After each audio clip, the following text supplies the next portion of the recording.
Hey, what's going on guys? John here. Today I'm actually going to be doing an unboxing and review of the Machenike G5Pro V2 controller. So I've already taken this part of the box off here, but what I wanted to do in this video is basically unbox everything. We're going to go through it. This more or less is a controller that you could use with any major game console or PC. So we'll just go through all the different accessories, everything this came with. Let's start with the controller itself.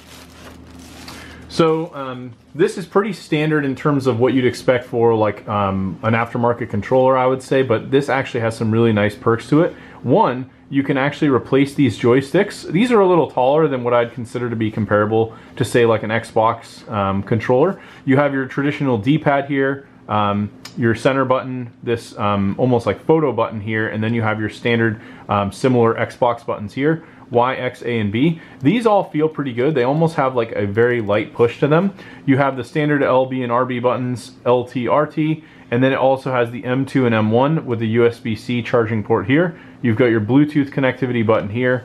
And then on the back, there's a few additional options as well. I believe these will affect some other options, and you have this slider you can choose between different devices. So you can do the 2.4 gigahertz PC, or set this up with like Bluetooth.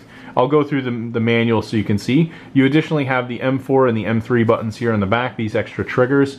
So this is going to be fully customizable regardless of what you're playing. I do kind of like these sticks as well. If you want, you can even swap these out. They actually have shorter variants. So basically if you want these to be a little bit lower, probably match more to what you'd be used to with say an Xbox controller, where these are actually a little bit taller. Despite that, I do actually really like the feel of them. These almost have this nice like gridded feel to them as well, so it just gives it like a really nice premium feel. The whole same thing here with the back side of the controller, basically where you're holding it, where the grips are. These have like this nice pattern to it, so just gives it a nice authentic feel. This also has some RGB coloring here, as you can see, that goes all throughout in the sides and the center, and then it has your battery and connectivity indicators here up through the center as well. Now let's go through some of the things it comes with. You've got your standard charging cable here, it looks like. This is basically just your USB to USB-C, nice and long there as well for connecting to like a PC. Then you have this USB dongle that you can use, so if you want to connect this either to game consoles or to a PC, you can actually use this as well. I'm just going to take it out of the packaging here. So pretty standard, it just has their branding right on it, so you will be familiar with it. And then there's a connectivity button on the back, pretty straightforward. And then there's this, which I'm going to guess, this is basically like a, looks like a little charging station actually. So basically you've got your USB connectivity or USB-C. It's got a light here that you can connect, and then there's a little charging port on the back. And then this has grips on the bottom. So this actually has these three little dots here you can see on the back side. So if you sit this into the holder, I think it's actually going to go like this. So that's basically how it would sit, and then you can see the branding and everything. So actually pretty slick. It looks really nice. Let's see what else do we have here. So again, we have the different joystick heights. So I think this one might be a little taller, whereas these again are a little shorter. So you have all those you can swap out. And then you basically just have the manual. It does also come with a few of these stickers if you want to use these.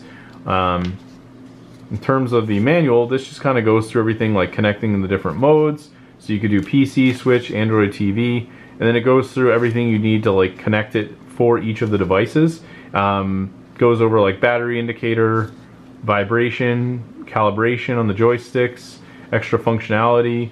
Really just goes through everything here. So you can more or less set this up for just about any console you want. It does go through and kind of walk you through more or less everything here. One thing I wanted to clarify on was the toggle switching. So 2.4 gigahertz, it says it'll match the receiver for the connected device. So you could, in theory, plug that into say like a Switch or a console. PC mode, it'll come up as an Xbox wireless controller, and then NS mode, it says it will come up as a Pro controller.